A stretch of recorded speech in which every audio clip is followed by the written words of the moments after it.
So దీనికి సంబంధించి national security defence చిన్న చిన్న అంశాలు కూడా ట్రాఫిక్ మేనేజ్మెంట్ కావచ్చు, అంతెందుకు మన స్పేస్ అసెట్స్ మేనేజ్మెంట్ కావచ్చు, ఎన్విరాన్మెంటల్ మానిటరింగ్ కావచ్చు, డిజాస్టర్ రిలీఫ్ కావచ్చు, ఇలా చాలా వరకు ఉపయోగపడుతుంది అనమాట.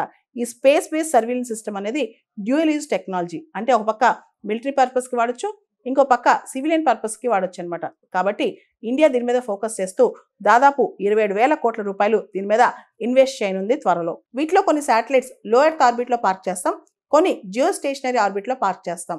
జియో స్టేషనరీ ఆర్బిట్లో శాటిలైట్ ప్రవేశపెడితే 24/7 ఎగ్జాక్ట్ లొకేషన్ టార్గెట్ మనకి సూక్ష్మంగా, అతి సూక్ష్మంగా మనకి అన్ని తెలిసిపోతూ ఉంటాయి అన్నమాట.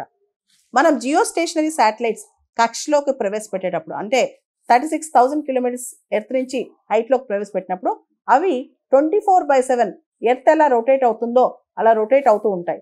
దీనివల్ల మనకి రియల్ టైం ఇన్ఫర్మేషన్ వస్తుంది. లో ఎర్త్ ఆర్బిట్ శాటిలైట్స్ అయితే ఒక లొకేషన్ సంబంధించిన ఇన్ఫర్మేషన్ మనకి కొంతసేపే వస్తూ ఉంటుంది అనమాట. ఎందుకంటే అవి ఫాస్ట్గా తిరుగుతుంటాయి కాబట్టి అవి ఒక చోట ఒకే లొకేషన్ని అతుకు పెట్టుకుని ఉండవు అనమాట. లో ఎర్త్ ఆర్బిట్లో శాటిలైట్స్ ప్రవేశపెట్టడం అంటే ఎర్త్ నుంచి 160 కిలోమీటర్స్ నుంచి 2000 కిలోమీటర్స్ మధ్య అనమాట. ఇంటర్నేషనల్ స్పేస్ స్టేషన్ కూడా లో ఎర్త్ ఆర్బిట్లోనే ప్లేస్ అయింది.